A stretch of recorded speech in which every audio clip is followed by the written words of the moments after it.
ਤੂੰ ਨੂੰ ਸਹਿਨ ਨਹੀਂ ਕਰ ਸਕੇਗਾ। ਤੂੰ ਵੀ है कि जे तू किधरे वड्डी हो जाए तो मैं छोटी हो जाती है।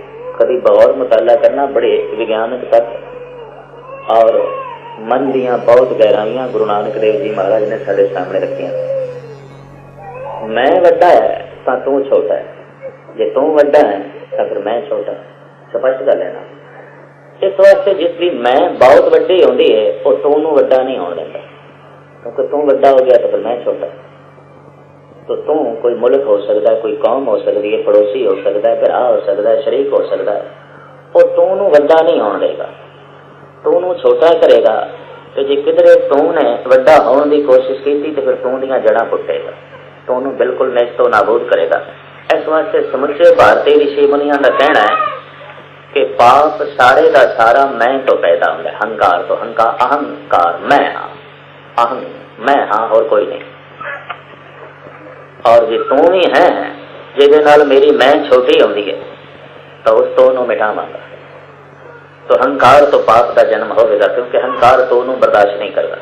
हंकारी कौम दूसरे नूं नहीं बर्दाश्त करेगी, हंकारी मजहब दूसरे नूं नहीं बर्दाश्त करेगा, हंकारी देश दूसरे नूं नहीं बर्दाश्त करेगा, हंकारी मनुख दूजे नूं नहीं बर्दाश्त करेगा। जिथे हंकार है उत्थे पाप होणगे।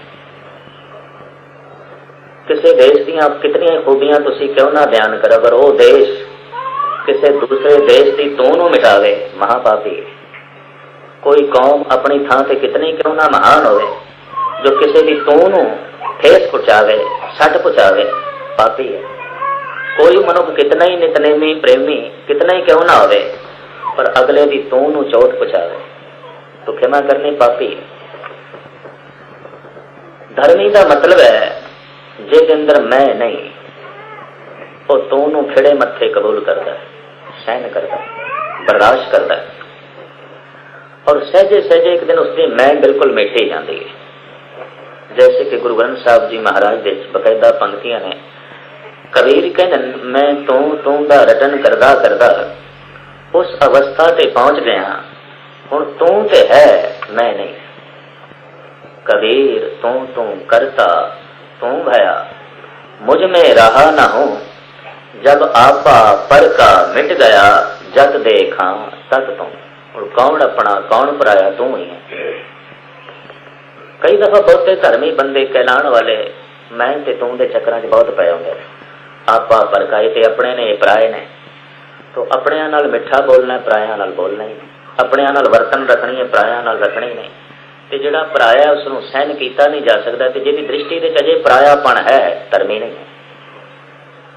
क्योंकि धर्म ते परायेपन नूं खत्म कर देंदा है। उत्थे ते सबको मीत हम आपन कीना, हम सब ना के साजन। धर्मी मनुख दा सारा जगत सज्जन होवेगा, क्योंकि उसने परमात्मा नूं सज्जन बना लिया। सारा जगत सज्जन है, एक सज्जन सब सज्जना, एक वैरी सब बार। जिसनों सारा संसार दुश्मन से दिखाई दे रहा है, अजे उसने परमात्मा नूं सज्जन नहीं बनाया, अजे वो धर्म की दुनिया च नहीं पहुंचे। इस वास्ते वैरी दिखाई देंदे ने, गलियां दे कख भी वैरी दिखाई देंदे, कदम कदम दे उत्ते वैरी ने।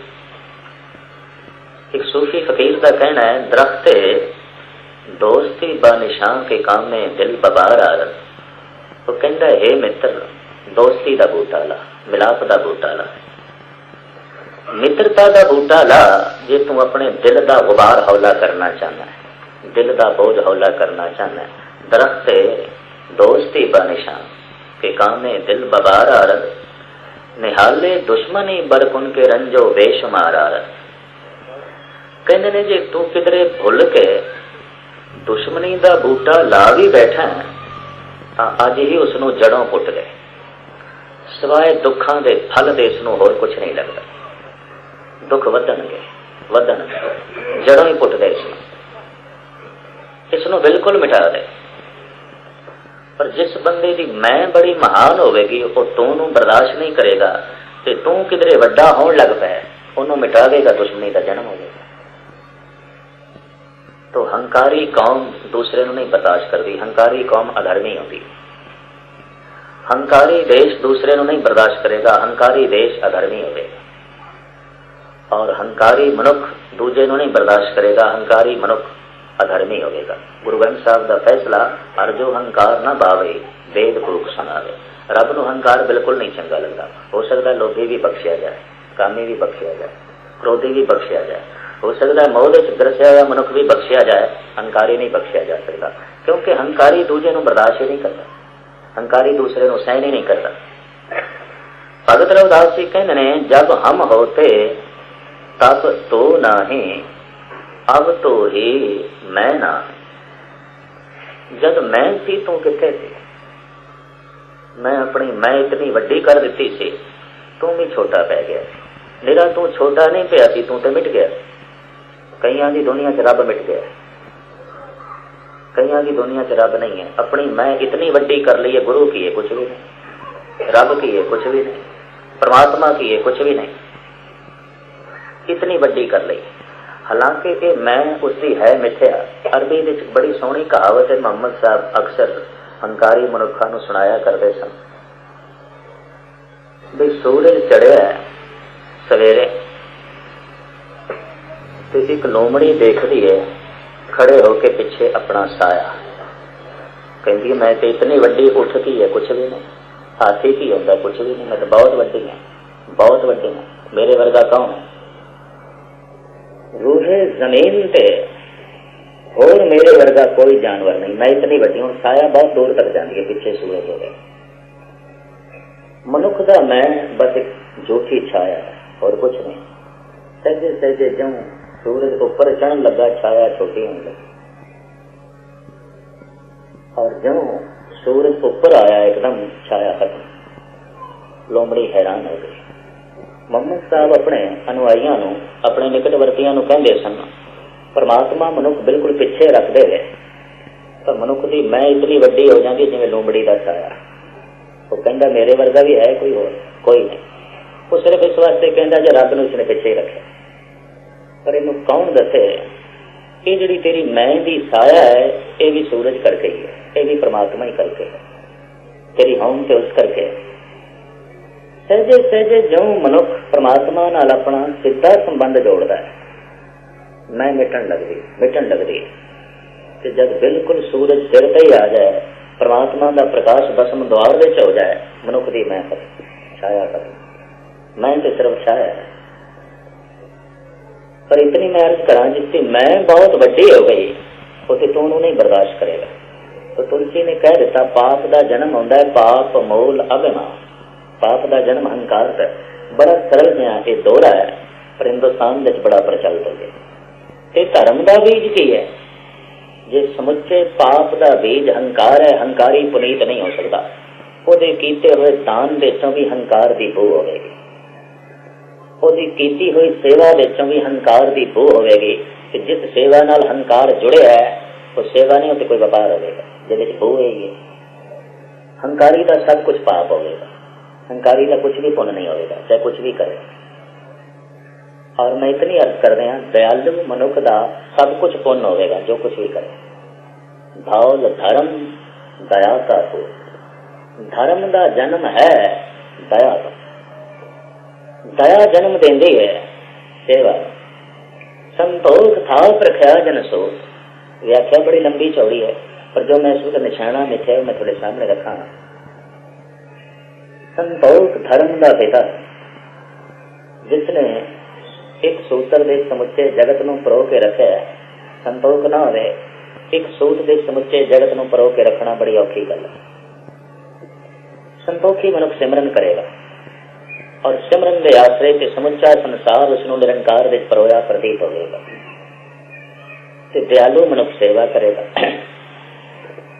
दो तरह के धर्म होए ने साडे देश विच, किसी ने सेवा पे जोर दिता, किसी ने सिमरन पे। योगी ने, जैनी ने, बौद्धि ने, उन्होंने अपने धर्म देशों सेवा नूं कट दिता। कहने सेवा की करनी, कोई लोड़ नहीं, सिमरन करो सीधे रब नाल जुड़ो, लोड़ ही नहीं।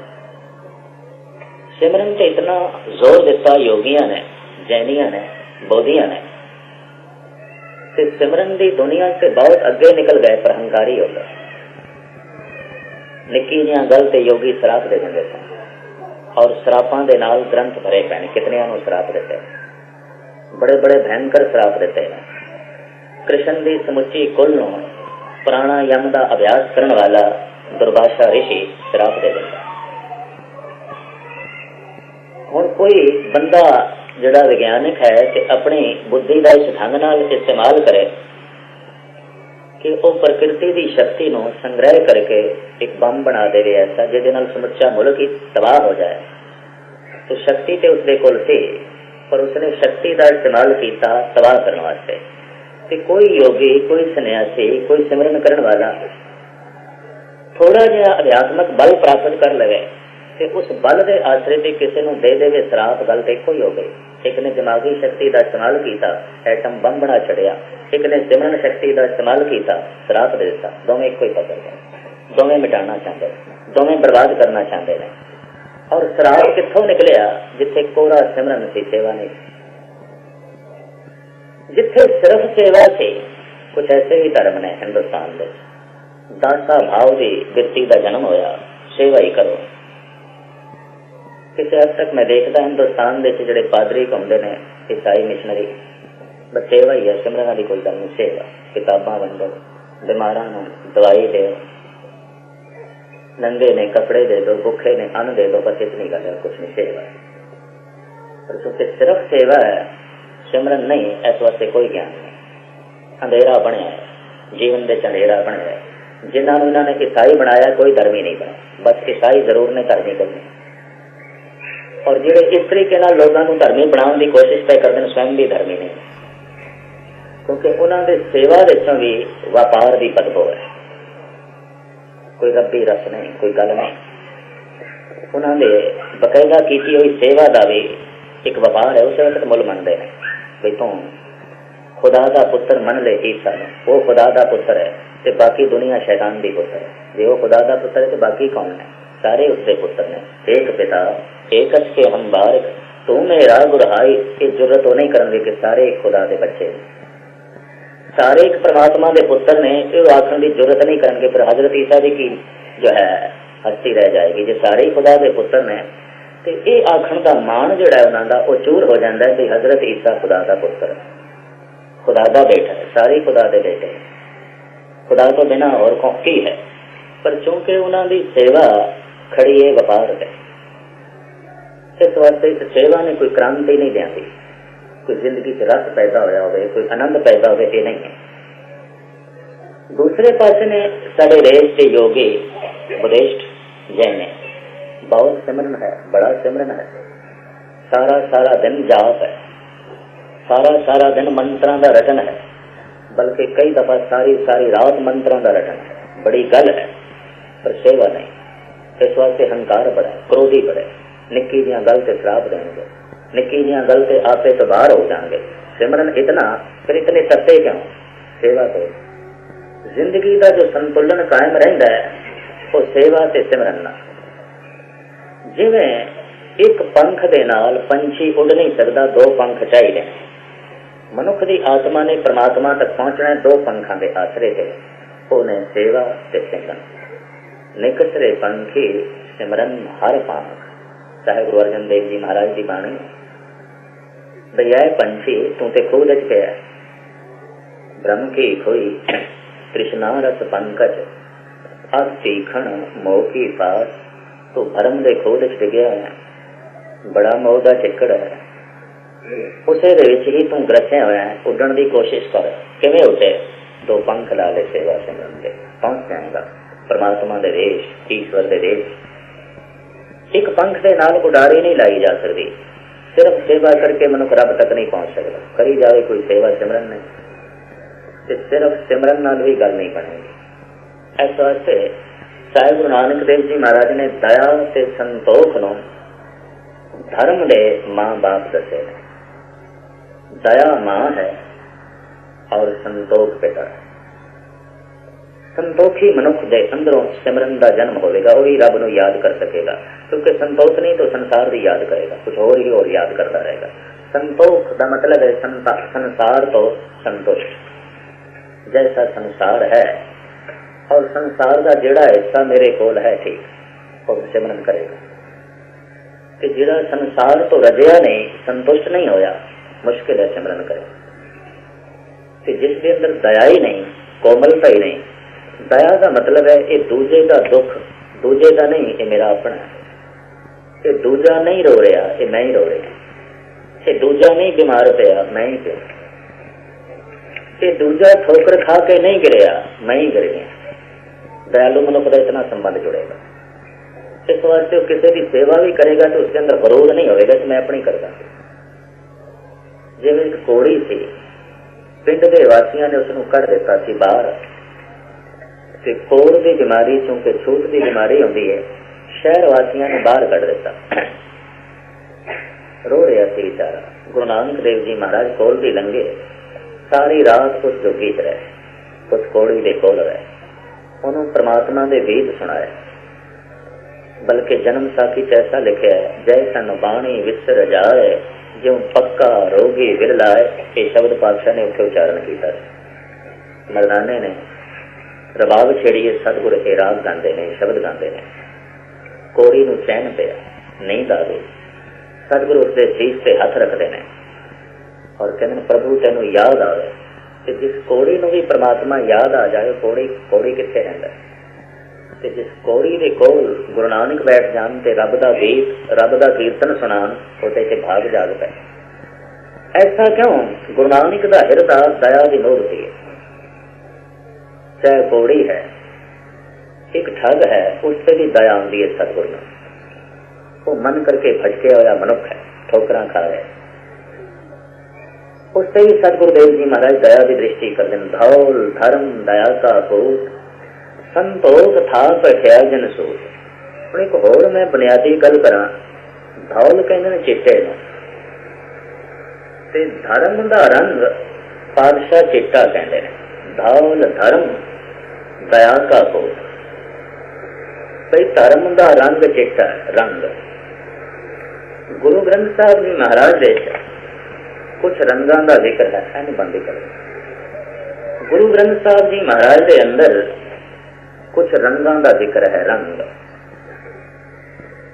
और वो रंग ने अध्यात्मक एक नहीं 5-7 रंगां दा जिक्र है, तो मैं थोड़े सामने रखा।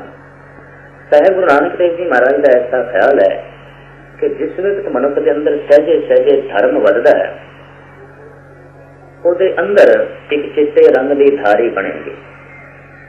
ऐसा मनुख बाहरों चिट्टे रंग तो बड़ा प्रभावित होगा, चिट्टा रंग उसनों बड़ा प्यारा लगेगा। हिंदुस्तान के बहुत सारे साधुओं ने जे चिट्टे रंग के कपड़े सिर्फ साधुआं ते तपेश्वरां दे भेख समझ के पहनने शुरू किए तो वह निरा पखंड नहीं सी, ਉਹਦੇ कुछ गल सी। अंदर कुछ चिट्टे रंग की धारी बनी थी। ते हुण ते इस गल नूं मनोविग्यानियां ने भी मान लिया है कि बाहरों जिहड़ा रंग बहुता मनुख नूं प्रभावित करे, उस तो उसदियां मन दियां रुचियां पढ़ियां जा सकदियां। वो कित्थे खड़ा है, उसदी रुचि की है। 10-15 रंग अगों पए ने कि जिहड़ा रंग बहुता प्यारा लगे, बहुता प्रभावित करे, सियाणे कहंदे ने उस तो उस मनुख दियां मन दियां रुचियां पढ़ियां जा सकदियां। गुरु नानक देव जी महाराज ने अपनी बाणी कुछ रंगां का जिक्र किया, चिट्टा रंग, लाल रंग, काला रंग, नीला रंग। और किधरे किधरे गुरबाणी दे दसम ग्रंथ दे भाई साहब भाई नंद लाल की रचना दे पीले रंग का जिक्र है, केसरी रंग का। और इन्हां रंगां नूं वो धर्म नाल जोड़दे ने, नाम नाल जोड़दे ने, बंदगी नाल जोड़दे ने, इस रंग का जिक्र करदे हैं। जैसे कि गुरु नानक देव जी महाराज फरमान करते हैं, रत्ता पहनन मन रत्ता, सुक्ते दी सतदान, नीली स्याही करा करनी, पैरन पैर ध्यान, कमर बंद संतोख का, धन जो बन तेरा नाम, बाबा और पहनन खुशी खुआर, जित पै दे तन पीड़िए, मन में चले विकार। दरअसल कुछ ऐसा है रंग जो मनुख नूं विकारी बना सकता है कि रंग उसकी चंचल बिरती का भी प्रगटावा करेगा। खैर, रत्ता पहनन मन रत्ता, साहब कहते नाम जपदियां जपदियां जिहड़ा मन नाम दे च रतिया गया, लीन हो गया, ये असी लाल रंग की पोशाक पहनी। जब पहली दफा मन जुड़ता है नाम दे, पूर्ण रस ते अजे नहीं मिलिया, पर लीनता थोड़ी नसीब हुई है। तो कहते अंदर लाल रंग की धारी बनेगी। ऐसे बंदे में बाहरों लाल रंग बड़ा प्रभावित करेगा। और गुरु ग्रंथ साहब जी महाराज जी इसका बड़ा जिक्र है। कवन बनेरी तेरी लाली, कवन रंग तू भई गुलाली। सवाल है कम दस से सही तेरे से केड़ी बख्शिश हो गई है कि लाल रंग तेनों किस तरह चढ़े। तू गुलाली हो गई है, लाल रंग रिसलीन हो गई है, ऐसी केड़ी बख्शिश होगी। फिर साहब कहने लाल रंग किसको लगा जिसके वड़ भागा। एक तेरी शायर की कविता न समझ लेनी, कवि की कल्पना न समझ लेनी, ये बहुत बड़ी हकीकत है। बिसम बिसम बिस्मे ही भई है लाल गुलाल रंगारे। गुरु अर्जन देव जी साहब कहने नाम जपदिया जपदिया बिस्माद रस दिस चले गए, लाल रंग नाल रंगे गए, गुलाल चढ़ गया। बिसम बिसम बिस्मे ही भई है लाल गुलाल रंगारे। कहु नानक संतन रस आई है जो चाख गूंगा मुस्कारे। फिर लाल गुलाल गहबरा सच्चा रंग चढ़ा। मैं संबंधित गुरु ग्रंथ साहब ਵੱਖ-ਵੱਖ रंगां ਦੀਆਂ पंक्तियां एक दिन ਕੱਢਣ ਦੀ कोशिश की सी। भावें गल बड़ी पुरानी है, 4-5 दिन मेरे इस गल विच लगे भी जिहड़े रंग ने एक एक रंग का कितनी कितनी दफा जिक्र गुरु ग्रंथ साहब जी महाराज विच आया है। मैं देखा लाल रंग की बड़ी वजाहत है, बड़ी गल है। फिर ये शब्द मैनू भाई साहब भाई नंद लाल जी दे भी मिल गए उन्हां दी गज़लां दे विच। वो कहंदे ने गुलाल अफशां ने अज़दत मुबारक जमीनो आसमारा सुरखरू कर सुरख लाल। गुरु गोबिंद सिंह जी महाराज की उपमा करते हुए कहते ने हे मेरे पातशाह तुसी बड़े महान हो। गुलाल अफशां ने अज़दत मुबारक, थोड़े हत्थां विच गुलाल रंग है। होली के दिनों या कोई खुशी के दिनों हिंदुस्तान में गुलाल छिड़कते हैं। एक तरह का रंग ही होता है, खुश्क रंग, बस वो पाते पानी में मिक्स नहीं, उंज ही रंग चुक चुक के उड़ाणगे खुशी के दिनों। घर में कोई खुशी है, कोई त्योहार है, गुजरात देश, महाराष्ट्र देश, आंध्र प्रदेश, तमिलनाडु देश विआह शादियां के दिनों गुलाल लाजमी छिड़कणगे। या फिर होली खुशी का त्योहार है, हिंदुस्तान में गुलाल छिड़किया जाता है। भाई साहब भाई नंद लाल कहते हैं हे गुरु गोबिंद सिंह जी थोड़े हत्थां विच लाल रंग है। गुलाल अफशां ने अज़दत मुबारक जमीनों आसमारा सुरखरू कर। तुसीं ते जमीन ते आसमान नूं लाल रंग नाल रंग छड़िया। भाव छोटे नूं भी रंग छड़िया, वड्डे नूं भी रंग छड़िया। जिहड़ा भी तुहाडे नेड़े आया, चाहे वह छोटा है, चाहे वड्डा है, चाहे मूर्ख है, चाहे सियाणा है, तुसीं उससे गुलाल पा ही दिता है। उन्होंने कोई छेड़ा मिल गया, उन्होंने कोई मच्छी मिल गई है, उन्होंने कोई लीनता नसीब हो गई है। तो भाई साहब इस रंग नाल लाल रंग का सुर्ख रंग का जिक्र कर दें। गुरु ग्रंथ साहब जी महाराज दे सैकड़े पंक्तियां ते गुरु नानक देव जी महाराज खुल के गल कर दें जिहड़ा मन मेरा लीन होया है, कुछ लीनता जिहड़ी नसीब हुई है कि मैं लाल रंग की पोशाक पहनी। ऐसे मनुख नूं बाहरों लाल रंग बड़ा प्रभावित करेगा। तो हिंदुस्तान के तमाम प्राचीन साधुओं ने भगवा भेष धारण कर लिया सी। भगवा भेष लाल रंगी करीबन करीबन चाहे सन्यासी सन, बैरागी सन, जोगी सन, जितने भी सन, सब ने से रंग के वस्त्र पहन लिया।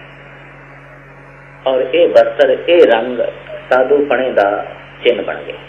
जिहदे नहीं वो साधु ही नहीं।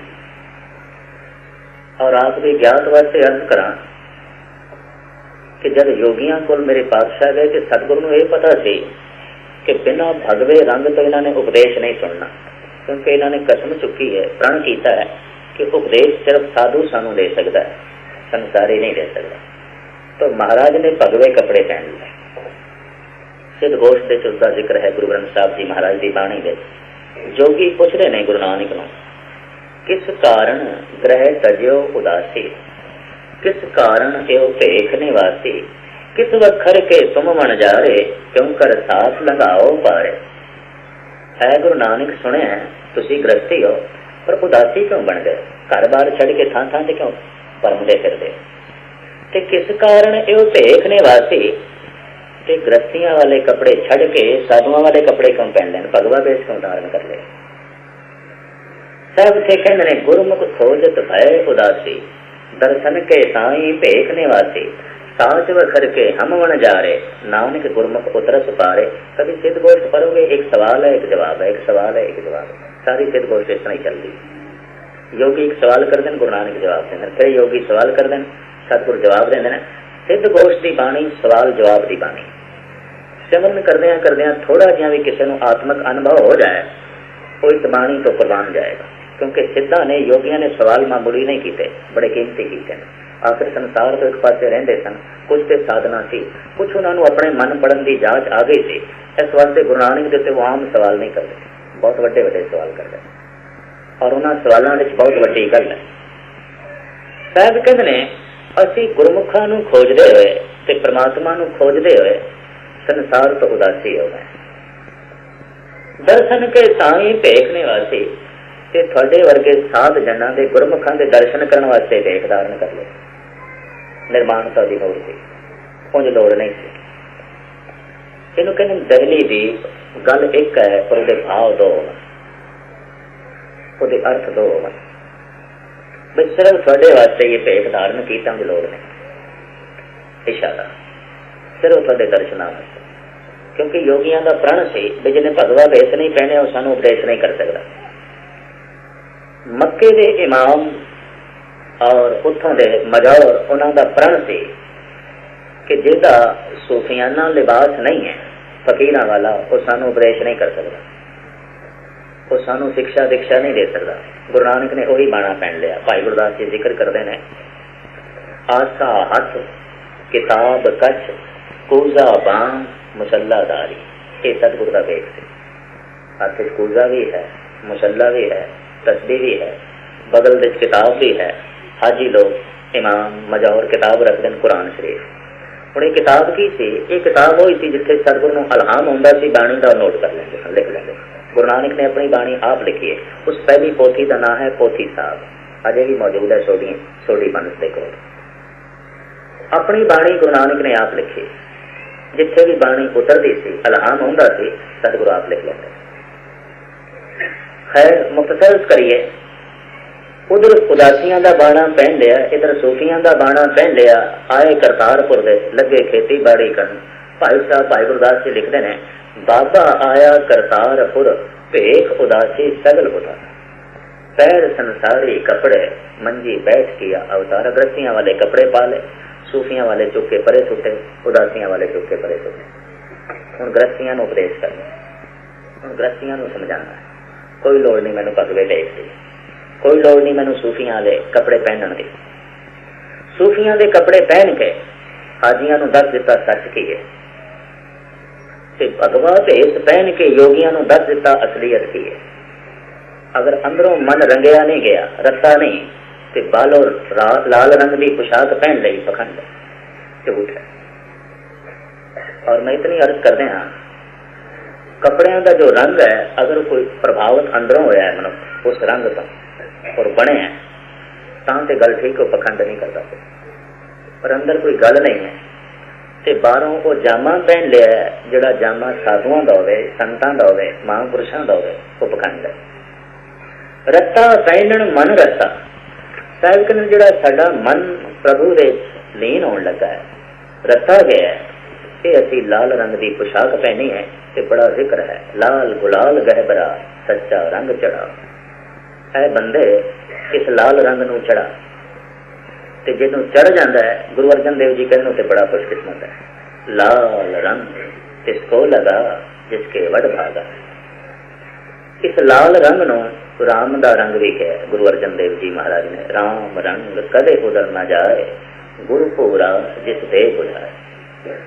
सुप्पे दी सतदान सतदान परोपकारी बिरती ते उच्चा अखलाक, सुलह गुण बिरती, सेवा वाली बिरती। ये जब सिमरन करदियां अंदर पैदा हो जाए सुप्पे दी, शायद कहते हैं उसके अंदर सफेद रंग की धारी बनेगी। पर ऐसा बंदा चिट्टे रंग तो बहुत प्रभावित होगा। नाम जपदियां हम पहली अंदर केड़ी किरण जागती है, इसका कोई पता नहीं। हो सकता है पहले उच्चा अखलाक ही पैदा हो जाए, परोपकारी बिरती का जन्म हो जाए। अगर ऐसा हो गया तो फिर चिट्टे रंग की धारी बन जाएगी। और ऐसा बंदा चिट्टे रंग तो प्रभावित होएगा। और हिंदुस्तान के बेशतर इस तरह के परोपकारी बंदिया ने चिट्टे रंग के कपड़े पा ले। चिट्टा रंग सुलह का रंग मन लिया गया, अमन का, सुपे दी सतदान, उच्चा इखलास, सुलह गुण बिरती, परोपकारी बिरती, ये साडा चिट्टा रंग है। और अज भी सुलह का रंग चिट्टा ही है, अमन का रंग चिट्टा ही है। किधरे जंग हो रही होवे ते उन्हें रोकना है, चिट्टा ही झंडा खड़ा किया जाता, सफेद बेसुलह अमन, वक्ती तौर पर रुको। साहब कहते हैं सिमरन करदिया जिस मनुख के अंदर परोपकार की भावना जागेगी, सेवा दे नाल नाल उसके अंदर एक कला भी चलेगी, सुते दी सतदान, उच्चा इखलास, तो साहब कहते अंदर चिट्टा रंग बन जाएगा। महाराज कहते असी चिट्टे रंग की पोशाक पहनी, नीली स्याही कला करनी। दो रंगों का अगों इकट्ठा जिक्र किया, नीला रंग ते काला रंग। कला करनी, कट देना, मार देना। साहब कहते ने अंदर विकार और जब भयंकर रूप दिखाई देंदे ने सिमरन करने वाले में, तो उन्होंने विकारां नूं कट्टण दी अंदर एक बिरती पैदा होती है, रोज। और जिस वक्त रोज पैदा होता है अंदर काले रंग की धारी बनती है। ऐसा बंदा काले रंग के कपड़िया तो बहुत प्रभावित होगा। समुचे इस्लाम के सूफी फकीर ने काला बाणा पहन लिया, असी विकारां नाल सहमत नहीं। अज भी किधरे प्रोटेस्ट करना है, रोज प्रगट करना है, काला रंग है। अज भी काला रंग मौत का रंग नहीं जैसे कई ने समझ लिया, रोज का रंग रोज है। रोज का मतलब है सानू तू कबूल नहीं, सानू तो प्रवान नहीं, असी नहीं प्रवान करते, असी नहीं कबूल करते। जैसा नियम है, जैसी मर्यादा है, जैसा तू है, जो कुछ तू सानू देना चाहता है, सानू नहीं कबूल, सानू नहीं प्रवान, असी रोज प्रगट करते। तो जब रोज प्रगट करता है मनुख, तो उसके अंदर जी धारी बनती है वो लाल जो है काले रंग की। नीली स्याही करा करनी, कट देना है। गुरु गोबिंद सिंह जी महाराज की फौज के बाणे दो तरह के सन, नीला ते काला, जिस तो बाद निहंग सिंह ने करीबन ये दो रंग ही कबूल कर लिया। रोस का रंग काला है ते वीर रस का रंग नीला। सिर्फ रोस है ते वीर रस नहीं, वो झगड़ नहीं सकेगा, वो कट नहीं सकेगा। प्रोटेस्ट किया है, बाकी कोई ताकत कोई नहीं। रोज से प्रगट किया है भाई मैनू तू प्रवान नहीं, पर उन्होंने हटाने की समर्था कोई नहीं, उन्होंने एक पासे करने की समर्था नहीं, पर एक पासे करने की समर्था भी अंदर पैदा हो जाए, जोश भी अंदर पैदा हो जाए, तो फिर जिस रंग की धारी अंदर बनती वो नीला है। नीली स्याही करा करनी, पैरण पैर ध्यान। विकारां प्रति जो रोष है ये असी काला रंग पहने, ते इन्हों जो कट दिता है ये असी नीला रंग पहने। और कुदरती गल है जब बंदा वीर रस से चाहता है, वो अंदर जी धारी बनती है नीले रंग की बनती है। गुरु गोबिंद सिंह जी महाराज जी करीबन समुची फौज इसे बाणी नीले रंग के रोज दे नाल वीर रस है। निरा ये नहीं कि विखावा करना है रोज, बल्कि अपना हक मंगण की जांच भी है कि जेड़ा रोक पावे उन्होंने कट देने की जांच भी है। नाम जपना है, क्रोध नहीं जपन देता, लोभ नहीं जपन देता, वासना नहीं जपन देंगे। शायद कहते इन्होंने जो कट दिता है, टुकड़े टुकड़े कर दिता है, असी नीला रंग पहने। विकारां कौन कटेगा? कुछ तो हिम्मत चाहिए, जिथे जोध मां बल सूर, कुछ तो सूरमापन चाहिए, कुछ तो हिम्मत चाहिए, कुछ तो जुरत चाहिए। ते बाहर जालम नाल कौन टक्कर लवेगा? जिहदे अंदर बेरस है, जिहदे अंदर रोष भी है, जिहड़ा कहे मैं नहीं प्रवान करना, मैं नहीं कबूल करना।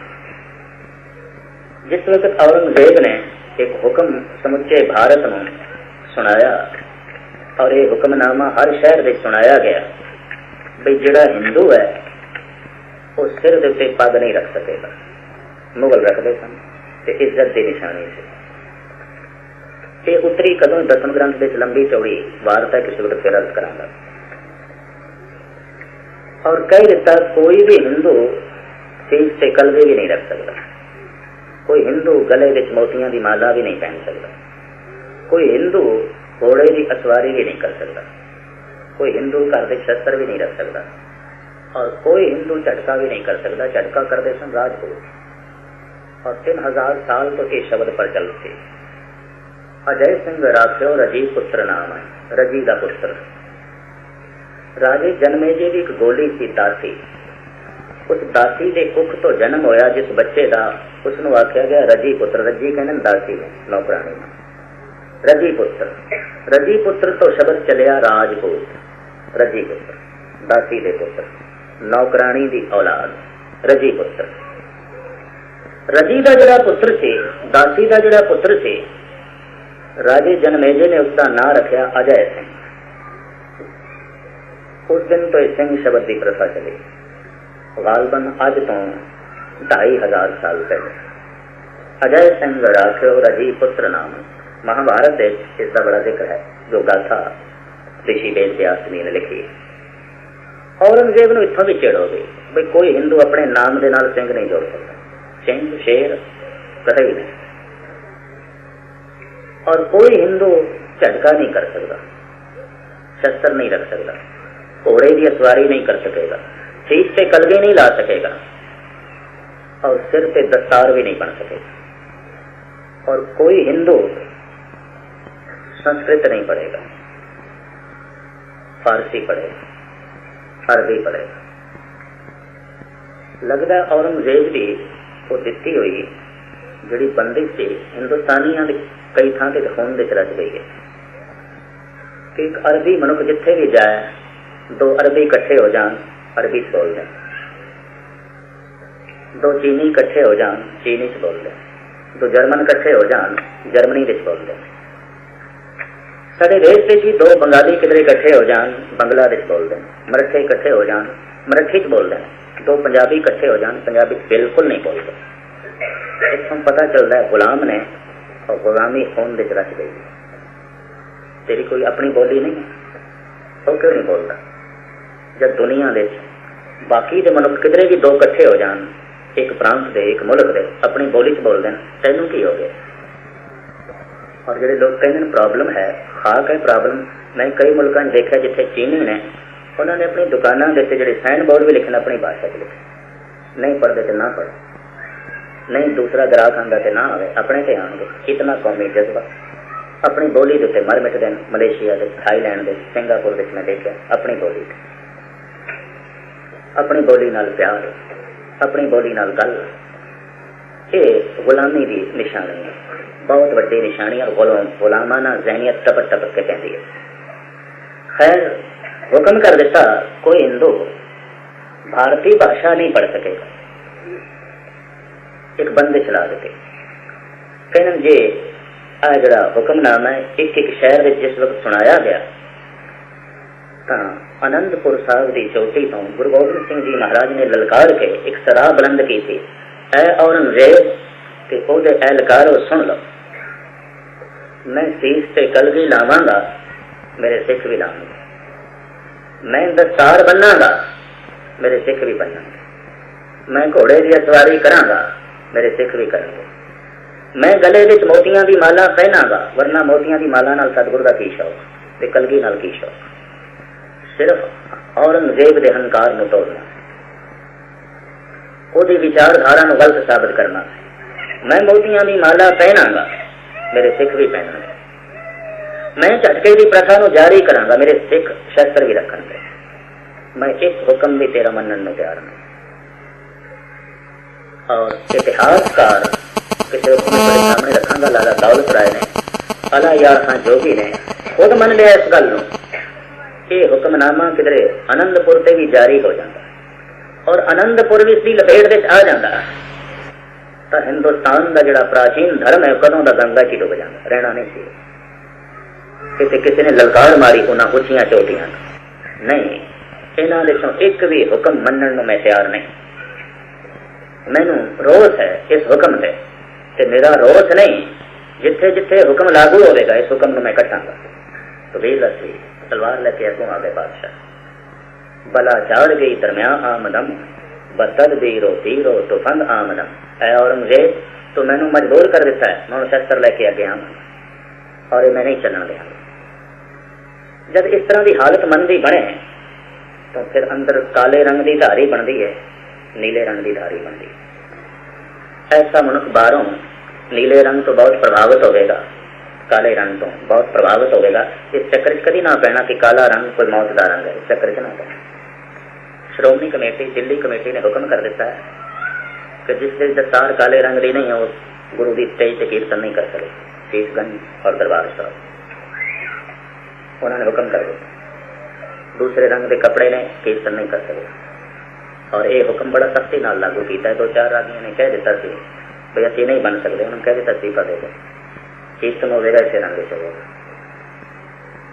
और कुछ भाई कान सिंह जी तवारीखी सबूत मुहैया किए गए कि साहिब गुरु गोबिंद सिंह जी महाराज के नाल जिहड़े रागी सन अक्सर थां थां ते कीर्तन करते सन।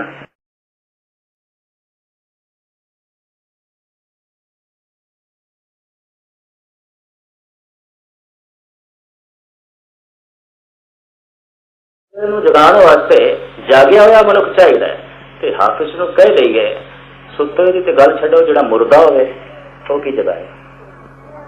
तो मैं घूम फिर के देखा कई सुते नहीं, मुर्दे ही नहीं, मर गए। की खाक जगाना, मर गए बिल्कुल। कहण मात्र गुरुद्वारियां दे प्रबंधक मुर्दा बिल्कुल मर गए। एक लाश की तरह ने ते मनमुखताई की बदबू उन्हां दे कोलों आउंदी, सड़ांद कोलों आउंदी। उंज गुरुद्वारियां दे विच उंज धर्म के प्रचारक पर सुते भी नहीं, मुर्दा मर चुके, बदबू कोल आउंदी। खुफ्ता रा खुफ्ता के कुनत बिदार। तो मैं अर्ज करा जब अंदर कोई धीर रस नहीं ते अंदर रोस भी नहीं ते बाहरों काला कपड़ा पहन लेना जरूर पखंड है। बाबा फरीद के अंदर बड़ी निर्माणता है, क्योंकि सूफी जितने सन ना, बाबा फरीद वगैरह, हजरत निजामुद्दीन, ख्वाजा मुईनुद्दीन चिश्ती, इस तरह सरमद वगैरह, ये जड़े चोटी के सूफी संत होए ने ये काले कपड़े पहनते। और बाबे फरीद ने इसका हवाला भी दिता है, काले मेढे कपड़े काला मेढा वेश, गुण ही भरिया मैं फिरा लोग कहन दरवेश। मेरे काले कपड़ियां नूं वेख के लोकी दरवेश कहंदे ने, वरना मैं दरवेश नहीं है, मेरे अंदर ते रोस ही नहीं है। हुण जिहड़ा खिड़े मत्थे निंदा नूं कबूल कर लवे, काम नूं कबूल कर लवे, वासना नाल सहमत हो जाए, लोभ नाल सहमत है, हंकार नाल सहमत है, कोई रोस ही नहीं भी ठीक है, ये तो होनी है, तो मनुख की फितरत है। वो तो मर चुका है, तो मुर्दा है, उसके अंदर कोई काले रंग की धारी नहीं बनेगी, रोस ही नहीं है। तो जिसके अंदर रोस नहीं है उन्हें कटना की है, उन्हें मारना की है, क्योंकि जिस जालिम ते रोस है फिर मनुख उसके नाल टकरावेगा। ये जो कई दफा बंदे कहने असी जी की करना, असी की लेना जी, कि कोई ऐसा अनर्थ हो ना जो कहने ना असी की लेना, क्षमा करनी फिक्के बंदे ना अंदर कोई काले रंग की धारी है ना नीले रंग की। जे जिहड़ा अनर्थ जहांगीर कर रहे असी ते किधरे गुरु अर्जन देव जी कह देंगे असी की लेना मत्था मार के। जिहड़ा अनर्थ बाबर कर रहे असी ते किधरे गुरु नानक कह देंगे असी की लेना जी। ते जो अनर्थ औरंगजेब कर रहे असी ते किधरे गुरु गोबिंद सिंह जी कह देंगे असी की लेना जिस काम असी ते फकीर हाँ। तो हिंदुस्तान की रूपरेखा कुछ होर होनी सी। ते जिहड़ा इस तरह कह देंदा असी की लेना जी, बुजदिल है, कायर अंदर कुछ भी नहीं, मुर्दा है। जिसके अंदर कोई गल होंगी तो सामने आंदा। भगत कभी नहीं झुके जालम दे को, इतनी मैं अर्ज करना। भगत कभी नहीं झुके अनर्थ दे को, ते जो अनर्थ दे अगों झुक गए ने, मन मुक्ताई दे अगों झुक गए ने, उत्ते कुछ भी नहीं, मुर्दा। वो सुते भी नहीं, मुर्दा, मर चुके। साहिब गुरु नानक देव जी दी पंक्तियां मैं थोड़े सामने रख रहा। बाबर नाल एवें नहीं मत्था मारिया, ये ठीक है, तलवार बाहरों गुरु नानक ने नहीं पहनी, पर अंदर पूरी तलवार है रोज की, वीर रख पूरा टक्कर लैन नूं तैयार। बाबर नाल मत्था मारदे ने, पूरा कह दिता है बाबर तो बाबर नहीं जाबर है। और पता है शब्द की वरते ने मेरे पातशाह ने, पाप की जंज ले काबलों ढाया, जोरी मंगे तान वे ला लो। पापियां की जंज लैके आ गए ते हिंदुस्तान नूं तू धेता घर समझ लिया। इत्थों की दौलत, इत्थों की असमत तू लुटना चाहना है, तू लाड़ा बन गया है, सिपाही तेरे बराती ने। एक होर भी अर्ज करते हैं, सुभाविक गल भी चल पई ते समा भी हो गया। भैड़ी चीज की तशबीह भैड़ी चीज नाल दिती जाती है ते चंगी चीज की तशबीह चंगे नाल दिती जाती। कभी ये नहीं आख्या जाता भी कमल का फुल पत्थर वर्गा, ये नहीं आख्या जाता। कभी ये नहीं आख्या जाता कि जो सूरज है यह मसिया की रात है। चंगी चीज की तशबीह चंगे नाल, भैड़े चीज की तशबीह भैड़े नाल। हुण बाबर ते बाबर दे सिपाहियां दी तशबीह गुरु नानक देव जी जंज नाल देंदे ने, बरात। क्या बरात इतनी भैड़ी है कि बाबर नाल तस्वीर दी जाए? एक विचारन वाली गल। इनू रूपक अलंकार कहते हैं। इस सतगुरु ने एक रूप बनया बरात का, जंज का। तो जो रूपक अलंकार होवे भैड़ी चीज का जो रूप बन के दिखाया जाएगा किसी भैड़ी चीज नाल, ते चंगी चीज का रूप बन के दिखाया जाएगा किसी चंगी चीज नाल, तो बाबर वाकई जे पापी है, जालिम है, दुराचारी है, तो इसका रूप भी कुछ ऐसा बनाना चाहिए कि सतगुरु ने बरात का रूप बनाया। एक गल विचारन वाली है, सोचने वाली है। साहित्यिक दुनिया से सवाल खड़ा हो जाता है, क्या बरात इतनी भैड़ी है? क्या जंज इतनी भैड़ी है? दरअसल हिंदुस्तान की बरात भैड़ी हो गई, हिंदुस्तान की जंज भैड़ी हो गई थी। कहावत इतनियां कट्ठियां हो गई सन बई 100 भूत कट्ठे करो तो एक प्रेत बनता है, ते 100 प्रेत कट्ठे करो तो एक बराती बनता है। कोई काबू चाहता है गुरुद्वारे आ जाए, एक बराती भूतां की तरह नचेगा, गुरु के सत्कार नूं भुल जाएगा, गुरु के अदब नूं भुल जाएगा, गुरबाणी नूं भुल जाएगा। जिवें भूत काबू नहीं आउंदे, बराती नहीं काबू आउंदे। तुसीं लख खपदे रहो, कोई रखदे ने नियम गुरुद्वारे च? ऐने भूत की नियम रखणगे? किस तरह काबू च रहणगे? बराती नहीं काबू च रहेंगे।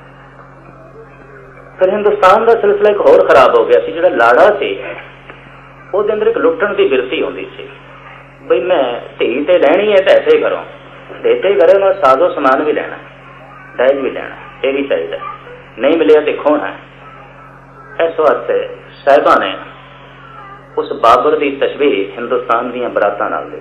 ये बरात बहुत भैड़ी हो गई, ये लाड़ा बहुत भैड़ा हो गया, ये बराती बहुत भैड़े हो गए। कोई मर्यादा नहीं, कोई नियम नहीं, कोई असूल नहीं। सुभाविक गल चेते आ गई मेरे नाल दरबार साहब के हैड ग्रंथी साहब सन ज्ञानी चेत सिंह जी। असीं एक बरात शामिल होने वास्ते फैजाबाद जाना ते लखनऊ तो ये बरात चल के फैजाबाद जानी ते बड़े पतवंते घराणियां दी ये बरात। सिख जगत के चंगे चोटी के संत मौजूद सन और उगियां उगियां धार्मिक हस्तियां। जिहड़ा मुखी से इंतजाम कर रहा सी, बसां सन, कारां सन, उस बैठ के सारी बरात जानी सी फैजाबाद। सानू सज्जण कहण लगा, गैनी जी तुसीं ते सिंह साहब ते होर जिहड़े तुहाडे नाल साथी ने फलानी कार च बैठ जाओ। सुभाविक सिंह साहब उन्हों का ख्याल हो गया बई अज बस च बैठी है, बड़े गुरमुख बैठे ने, बुजुर्ग बंदे बैठे ने, इन्हां नाल बैठ के जांदे। मैं कहा चलो बैठ जांदे।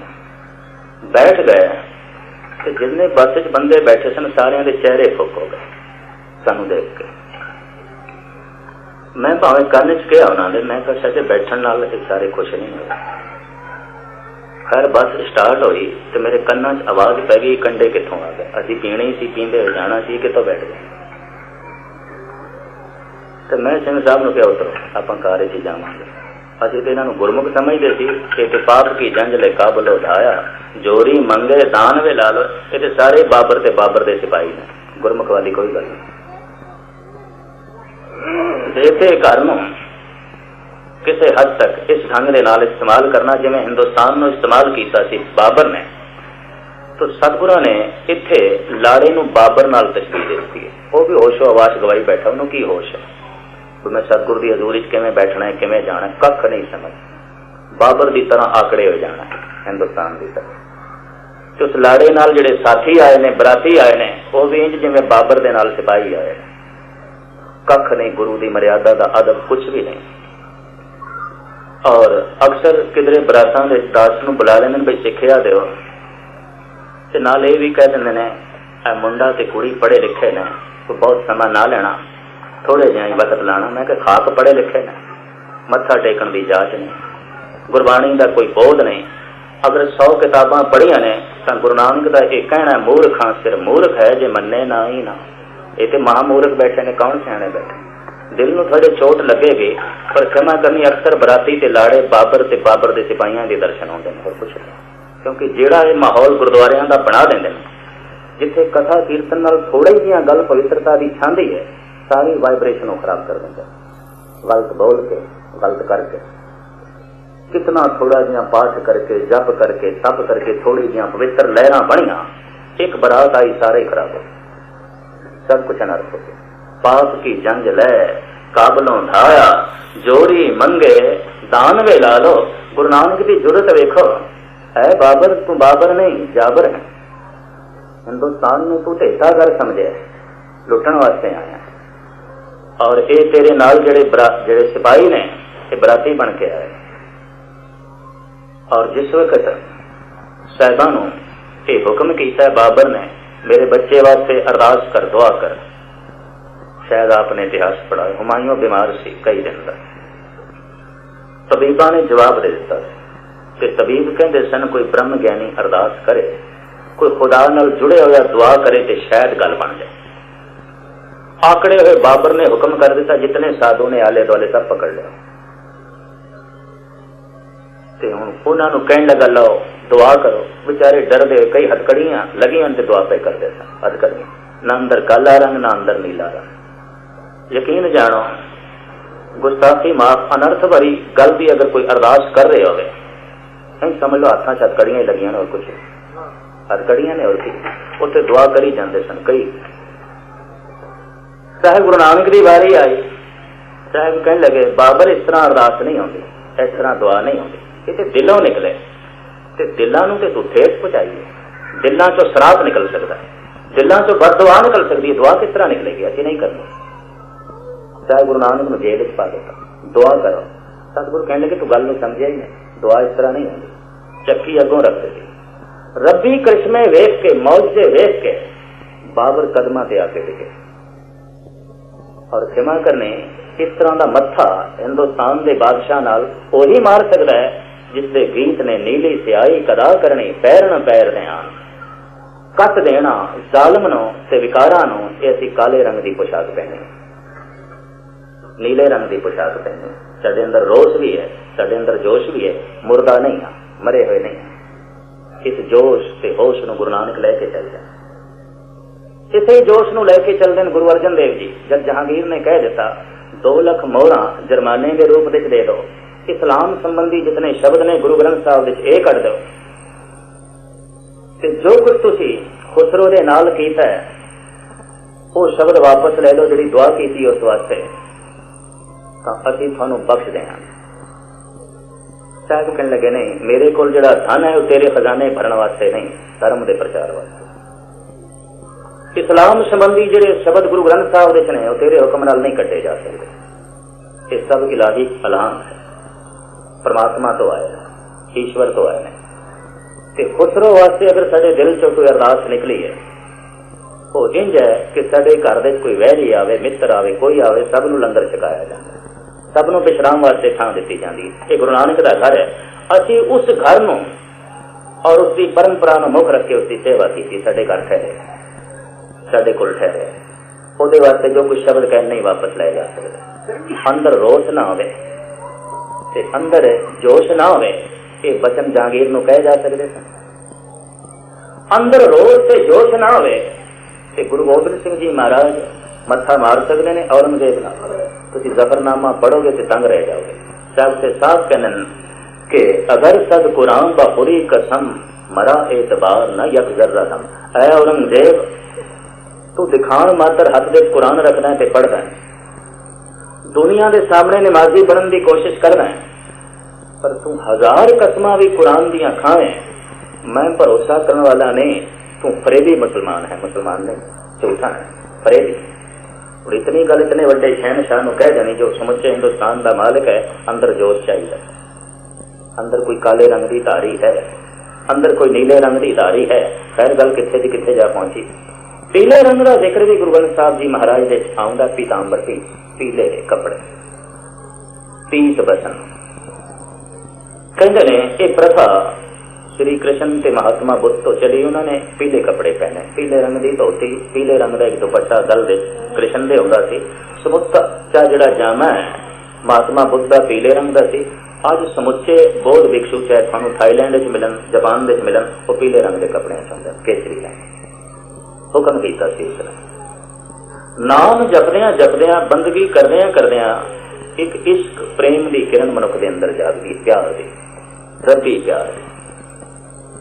उस प्यार विच जिहड़ी अंदर की दशा बनती है, जिस रंग की धारी बनती है, पीला। और इसका भाई नंद लाल ने भी बकायदा जिक्र किया है। जहे पिचकारिए और जाफरानी कि हर बेरंग राह कुछ रंग बो कर। है गुरु गोबिंद सिंह जी, ਤੁਹਾਡੇ ਕੋਲ ਕੇਸਰੀ ਰੰਗ ਦੇ ਨਾਲ ਭਰੀ ਹੋਈ ਪਿਚਕਾਰੀ ਹੈ, ਜਿਹੜਾ ਤੁਹਾਡੇ ਕੋਲ ਆਇਆ ਤੁਸੀਂ ਤੇ ਪੀਲੇ ਰੰਗ ਨਾਲ ਰੰਗ ਛੜਿਆ, ਕੇਸਰੀ ਰੰਗ ਦੇ ਨਾਲ ਰੰਗ ਛੜਿਆ। ਤੁਸੀਂ ਤੈਨ ਪਿਲਤਨ ਕਰ ਛੜੀ ਚਾਰੋਂ ਪਾਸੇ, ਕੇਸਰੀ ਰੰਗ ਹੀ ਕੇਸਰੀ ਰੰਗ ਕਰ ਛੜਿਆ। ਜਹੇ ਪਿਚਕਾਰੀਏ ਪੁਰ ਜ਼ਾਫਰਾਨੇ, ਜ਼ਾਫਰਾਨ ਕੇਸਰ, ਪਰਸ਼ੀਅਨ ਦੇ ਜਿਸਨੂੰ ਜ਼ਾਫਰਾਨ ਕਹਿੰਦੇ ਨੇ, ਤੇ ਸੰਸਕ੍ਰਿਤ ਹਿੰਦੀ ਕੇਸਰ कहते हैं। जहे पुचकारिए पुर ज़ाफ़राने कि हर बेरंग राह कुछ रंग बो कर। दीवाने गोया दी गालबन 7वीं 8वीं नज़म है, जिहदे भाई साहब कह रहे हैं मेरे बादशाह तुहाडे कोल केसरी रंग है, ते जिहड़ा तुहाडे बहुत नेड़े आ है ਉਹਨੂੰ ਤੁਸੀਂ इसे रंग नाल रंग छड्डो, ਉਹਨੂੰ केसरी रंग ਦੇ ਲੀਨ कर छड्डो और केसर ਦੇ ਨਾਲ रंगिया जाता है। गुरु गोबिंद सिंह जी महाराज ने बाद ਵਿੱਚ धर्म मंदिरां ਦਾ ਜਿਹੜਾ निशान है ਉਹਦੇ ਵਾਸਤੇ केसरी रंग चुनिया। ਇਹ रंग है प्यार का, इश्क का, मुहब्बत का, स्नेह का।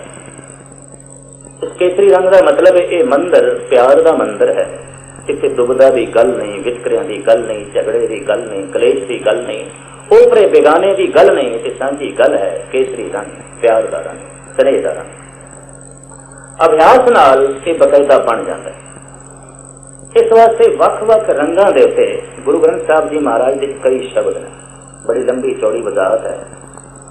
साहब कहने जब मूल रूप दे बंदा धर्मी बनता है तो फिर जिहड़ी रंग दी उसके अंदर सुखे दी सरला चित्त बहुता समा मैं तुहाडा नाल लवां। धौल धर्म दया का चिट्टा धर्म, सफेद धर्म जो दया का पुत्र है और जिसका पिता संतोख है, जो संतोख तो जन्म है, दया तो जन्म है।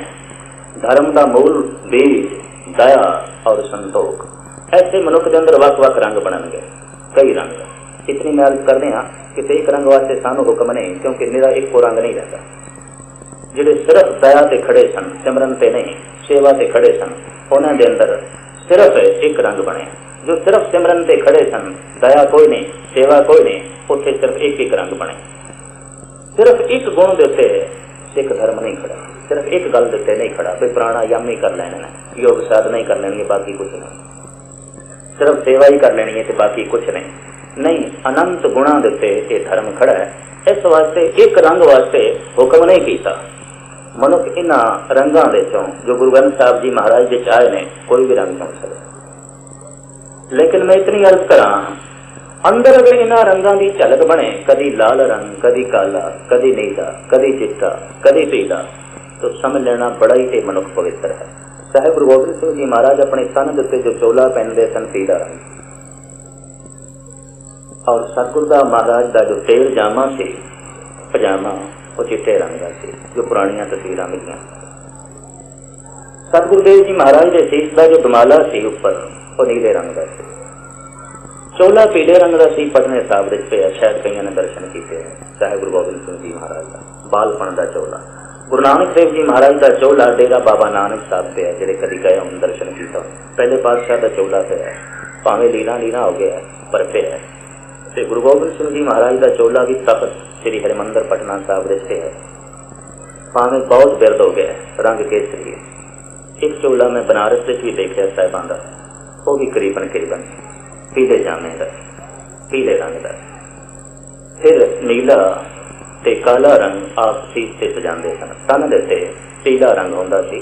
वर्ष की इस तरह के रंग नाल आप दा स्नेह प्यार, आप दियां मनोवृत्तियां दा प्रगटावा सी।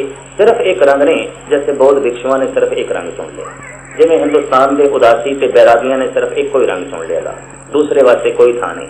जिस तरह सूफियां ने सिर्फ काला रंग चुन लिया, दूजे तीजे वास्ते कोई था नहीं।